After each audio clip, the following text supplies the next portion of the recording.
देखो यार, टीजीटी की जो वैकेंसी आई है उसमें अगर आपको फॉर्म फिलअप करना तो आपको एक ओटीआर वन टाइम रजिस्ट्रेशन आपके यहाँ पे करना होगा।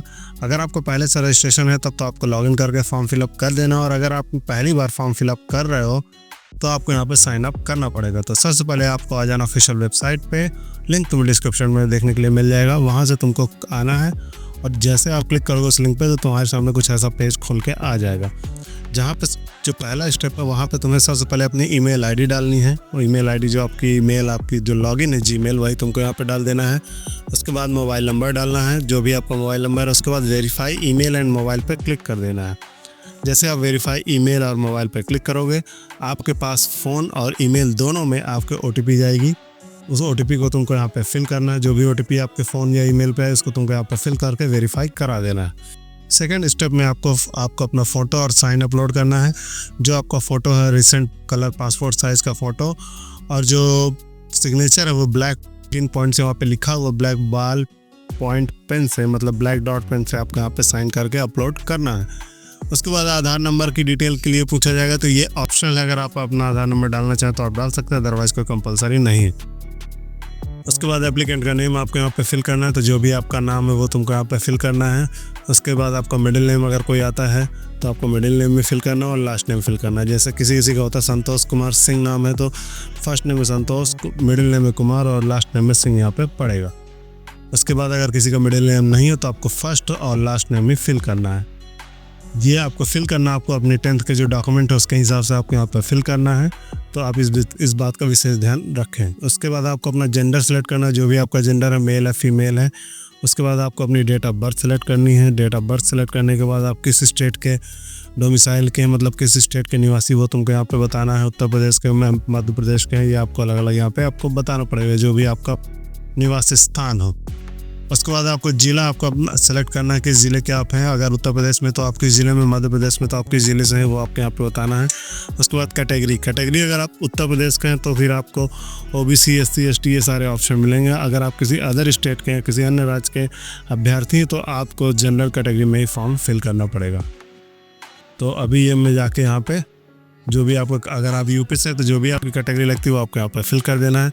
उसके बाद फर्स्ट नेम फादर्स का, जो आप मतलब आपके पिताजी का पहला नाम आपको यहाँ पे फिल करना है। जो भी उनका नाम है वो आपको यहाँ पे फिल करना है। उसके बाद अगर उनका कोई मिडिल नेम है तो मिडिल नेम भी, और लास्ट नेम है तो लास्ट नेम भी। उसके बाद आपको अपने माताजी का नाम फिल करना है। जो भी आपको माताजी का नाम है वो आपको यहाँ पे फिल कर देना है। उसके बाद आपको एप्लीकेंट के हाई स्कूल क्वालिफिकेशन, मतलब वो 10th पास आउट हुए हैं तो वो आपको बताना है किस बोर्ड से।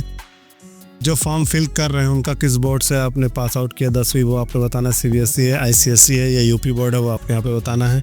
किस साल पास आउट किया और उसका रोल नंबर आपके यहाँ पे बताना है। ये आपकी मार्कशीट पे सारी चीज़ें अवेलेबल रहती हैं, आप वहाँ से चेक करके आप यहाँ पे फिल कर सकते हो। उसके बाद आपको अपना वेरिफिकेशन कोड यहाँ पर फिल करना और रजिस्टर पर क्लिक कर देना। जैसे आप रजिस्टर पर क्लिक करोगे आपको सामने एक बार नोटिफिकेशन फिर से एक और डायलॉग बॉक्स आएगा कि हाँ भैया ये आपने जो फॉर्म फिल किया सही है, और आपके पास एक मैसेज आएगा जिसमें आपका रजिस्ट्रेशन नंबर और पासवर्ड वहाँ पे लिख के आएगा। तो अभी आपको क्या करना है कि यहाँ पे लॉगिन, फिर से आपको यहाँ पे लॉगिन करना है फॉर्म को। जैसे लॉगिन करने के लिए आप क्लिक करोगे मोबाइल नंबर पे तो आपको मोबाइल नंबर फिल करना है, ओटीपी जाएगी, ओटीपी आपका यहाँ पे फिल करना है और कैप्चा फिल करके लॉगिन पे क्लिक कर देना है। जैसे क्लिक करेंगे तो यहाँ पे न्यू पासवर्ड बनाने के लिए एक पेज यहाँ पे ओपन हो जाएगा, जहाँ पे आपको अपनी सुविधा अनुसार न्यू पासवर्ड यहाँ पे बना लेना है। न्यू पासवर्ड बनाने की कुछ शर्तें होती हैं, जो कि पहला एक अपर केस का लेटर है, मतलब कैपिटल लेटर, एक सिंबल रहेगा और एक लेटर आपका नंबर होना चाहिए। वो आपके यहाँ पे डाल के पासवर्ड बना लेना और उसको सेव करके रख लेना है। जैसे आप पासवर्ड बना लेंगे तो आपके यहाँ पे लिख के आएगा कि पासवर्ड जनरेट हो चुका सक्सेसफुली। उसके बाद अब आपको यहाँ पे लॉगिन पे फिर से क्लिक करना है। मोबाइल नंबर को या जैसे लॉगिन पर क्लिक करेंगे तो यहाँ पे आपके सामने 2-3 ऑप्शन आएंगे, मोबाइल नंबर, ईमेल आईडी या ओटीआर नंबर। तो ओटीआर नंबर तो अभी हमको मिला नहीं, तो आप यहाँ पे मोबाइल नंबर या ईमेल से सेलेक्ट कर सकते हैं। उसके बाद भी 2 ऑप्शन आपको मिलेंगे, ओटीपी से आपको लॉगिन करना है या पासवर्ड के थ्रू। तो अगर आपको पासवर्ड के थ्रू कंफर्टेबल तो पासवर्ड के थ्रू, अगर आप ओटीपी से करना चाहते हैं तो ओटीपी से भी कर सकते हैं। तो सबसे पहले आपको अपना मोबाइल नंबर डालना है। अगर आप पासवर्ड से करना चाहते हो तो आपको पासवर्ड डालना है जो आपने अभी बनाया, और कैप्चा फिल करके लॉगिन पे क्लिक कर देना है। क्लिक कर देने के बाद से अब आपके सामने पूरा फॉर्म खुल के आएगा। यहाँ पर सबसे पहले आपसे पूछा जाएगा सिटीजनशिप, आप भारत के राज्य के हैं, किस मतलब भारत के नागरिक हैं, आपको वो बताना है। उसके बाद मैरिटल स्टेटस, कि आप शादीशुदा हैं या सिंगल है, आपको वो बताना है। अगर आप हैं तो आपको मैरिड यहाँ पे दिखाना पड़ेगा, और अगर आप सिंगल है तो आपको सिंगल बताना पड़ेगा। उसके बाद थर्ड ऑप्शन है are you independent freedom fighter, अगर आप स्वतंत्रता संग्राम सेनानी के हैं तो वहाँ पे आपको बताना है, तो यहाँ पे नहीं है तो नो करेंगे। अगर आप एक्स आर्मी हैं तो आपको वो भी बताना है, एक्स आर्मी का नंबर के आप आर्मी से रिटायर्ड हुए तो वो आपको यहाँ पे फिल करना है।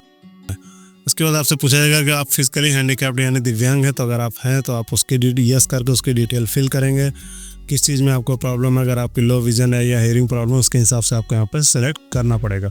अगर आप नहीं है दिव्यांग कैटेगरी में नहीं आते तो आपको सीधे नो कर देना, आपके लिए सारे ऑप्शन डिसेबल्ड हो जाएंगे।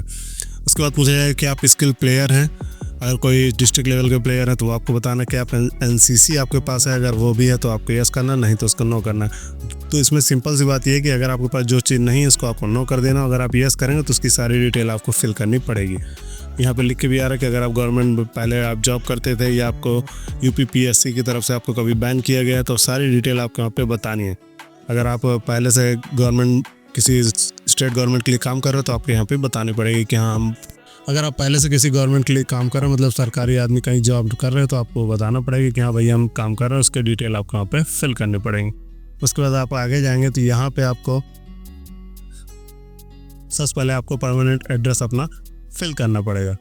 जो भी आपका एड्रेस है, आपको जो भी रोड, जो भी गली, जो भी मोहल्ला या जो भी तहसील थाना गाँव में लगता है वो आपको यहाँ पे फिल करना है।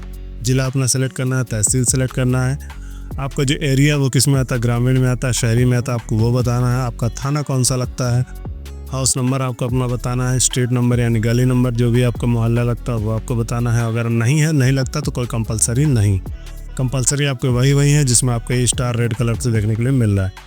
उसके बाद आपको अपना पिन कोड सेलेक्ट करना है, जो भी आपको पिन कोड लगता है वो आपको यहाँ पे फिल कर देना है।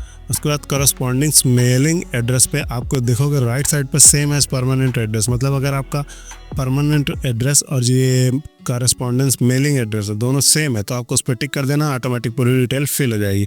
अगर आपका रहते कहीं और हो और आपको घर चाहते हो पूरी डिटेल घर पे जाए तो आपको अलग अलग एड्रेस यहाँ पे फिल करना पड़ेगा। लॉक एंड फाइनल सबमिट वाले ऑप्शन पर क्लिक करने के बाद आपका जो फॉर्म आपने फिल किया है यहाँ पे कुछ डिक्लेरेशन बोलेगा, उसको तुम्हें क्लिक करना है और उसको क्लिक करने से पहले पर एक बार फॉर्म को ज़रूर चेक कर लेना, जो भी करेक्शन हो करेक्शन कर लेना, एडिट कर लेना। उसके बाद यहाँ पे फॉर्म को लॉक करना। जैसे आपका फॉर्म अगर ओके तरह पूरी तरीके से चेक हो जाता है तो आपको लॉक एंड फाइनल सबमिट वाले बटन पर क्लिक कर देना है। जैसे आप सबमिट वाले बटन पर क्लिक कर दोगे आपका फॉर्म पूरी तरीके से सबमिट हो चुका है। आप कोई भी डिटेल आप यहाँ पर अभी चेंज नहीं कर पाओगे। अब आपको बात आती है कि OTR नंबर कैसे यहाँ पे जनरेट होगा, तो ऊपर देखोगे एक बटन आपको ब्लिंक हो रहा है, गेट OTR नंबर इमीडिएटली।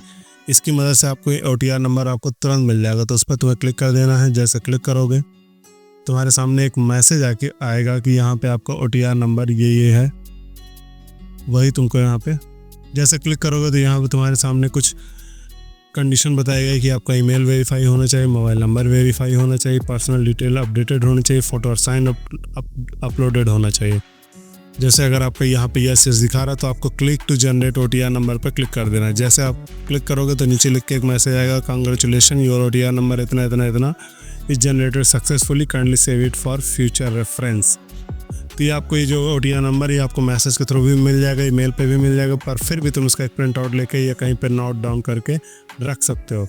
यही आपको OTR नंबर आपसे हो गया। जब भी आप नेक्स्ट टाइम UPPCS का कोई भी फॉर्म भरेंगे UPPSC का, तो आपको बार बार रजिस्ट्रेशन करने की जरूरत नहीं होगी। इसी OTR नंबर से आप लॉगिन करके अपना फॉर्म फिलअप कर पाएंगे।